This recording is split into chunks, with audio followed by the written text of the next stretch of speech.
and after countless attempts you would imagine that people would realize that a physical retaliation may not be the solution. Yet here we are, thousands of years later, with technology that can clone DNA, vehicles that can break the sound barrier and probe the depths of space, and science that can overcome almost any sickness. Yet we still fail to take notice to the importance of thoughts and consciousness. This is the very definition of insanity. And every single one of us is responsible for this psychic epidemic, because we're killing the messenger and paying no attention to the message.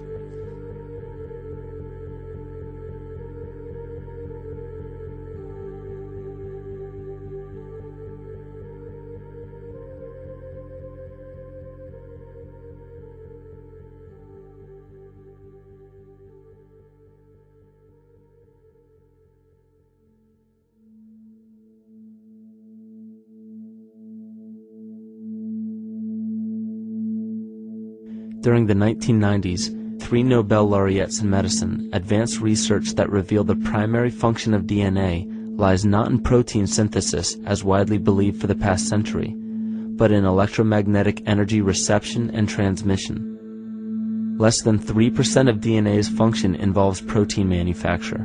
More than 90% functions in the realm of bioacoustic and bioelectric signaling. So why is it important to know that DNA functions in bioelectric signaling? HeartMath Institute has discovered the heart and brain maintain a continuous two-way dialogue, each influencing the other's functioning. Although it is not well known, the heart sends far more information to the brain than the brain sends to the heart, and the signals the heart sends to the brain can influence perception, emotional processing, and higher cognitive functions. The heart also generates the strongest rhythmic electromagnetic field in the body, and this actually can be measured in the brainwaves of people around us. We are quite literally an electromagnetic expression of our highest cognitive function. The behavior of electromagnetism is evident throughout the world as dualism. All matter contains a negative and positive charge, which means organisms are built upon this foundation. The natural homeostasis of any organism is a balance of both polarities. Furthermore, research on emotional energetics shows that the heart's field is a carrier of emotional information and a mediator of bioelectromagnetic communication within and outside the body. Research shows our heart's field changes distinctly as we experience different emotions. It is registered in people's brains around us and apparently is capable of affecting cells, water, and DNA studied in vitro. Fear.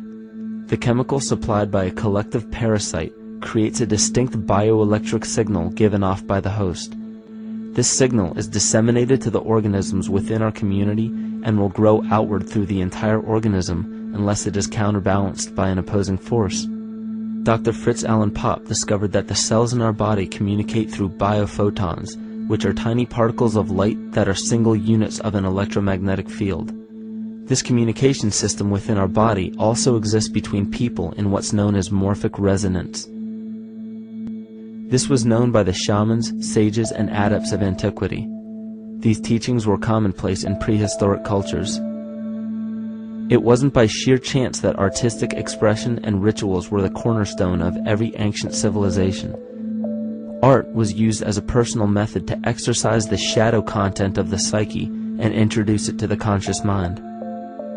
This was very literally viewed as psychic therapy. Ritual was based around astrological dates. As we've learned, the study of the stars and planets reflect our own astropsychology. The shamans would perform rituals on astrological dates that would correlate with a circadian rhythm or a psychological cycle. These rituals kept the human participants aware of their inner self and prevented the repression of psychological content.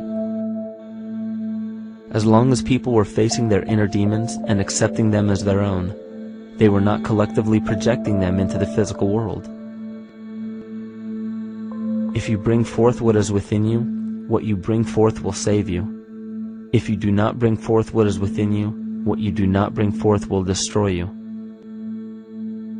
The progeny of our psychological disease began growing rapidly after a series of catastrophes forced the collective into a somatic state of fight or flight. This lowered the immunity of the population by introducing a state of immense stress. Our body becomes more susceptible to illness under stress. In this manner, humanity fell ill when entire bodies of land were swallowed up by the floodwaters. This uprooted many tribes, chiefdoms, and civilizations from their homes, and their ritual practices that were used as a conduit for psychic wellness were put on hold in order to survive the catastrophe and seek new homes. The shamans were spread to many new areas of the world. This information has been suppressed. We are made to believe that advanced civilizations such as ancient Egypt and the Mayans of Mesoamerica came about with no prior rudimentary remnants or evidence of evolving intellectual artifacts to bring them to their peak. We are meant to believe that their incredible knowledge of mathematics, astrology, agriculture, economy, polity, and architecture came out of nowhere. This leads many researchers today to the understanding that the origins of these civilizations have been suppressed. Not surprisingly, the force that has guided the suppression of this knowledge comes from the exact bloodline of the political and religious leaders stated previously. These are some of the notable book burnings and suppression of important texts in our history.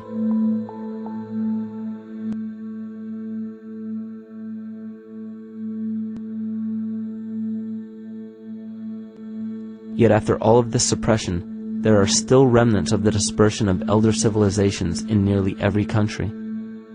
There is tremendous evidence of ancient cultures visiting North America long before the conventional belief of European colonization.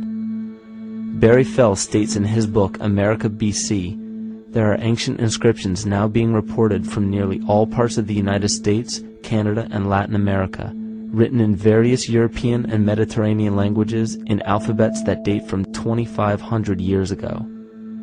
William Commonus Beaumont wrote, "The Toltec and Maya civilizations never originated on American soil, but appeared there full-blown, with a well-defined art and system of hieroglyphic writing which possesses affinities with Egyptian.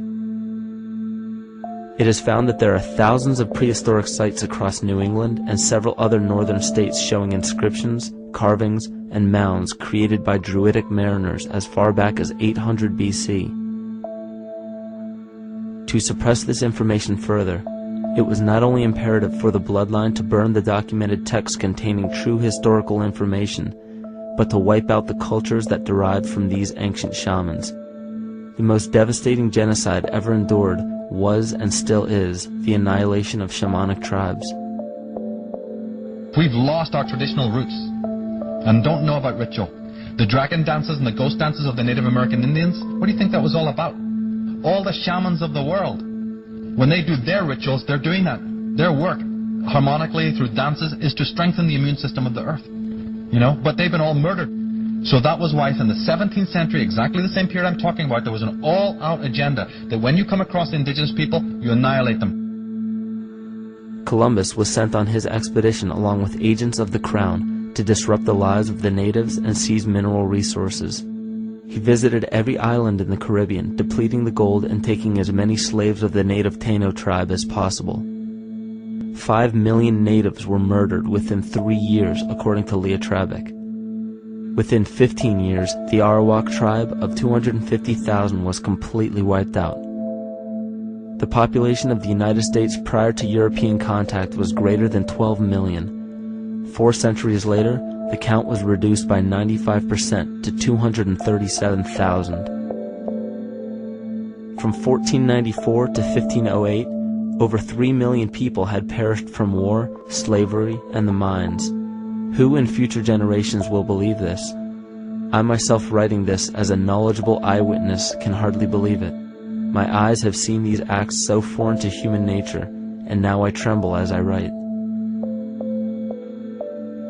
Another agent of the false ego bloodline was Hernando Cortez, who decimated the Aztec tribe and plundered their mineral resources.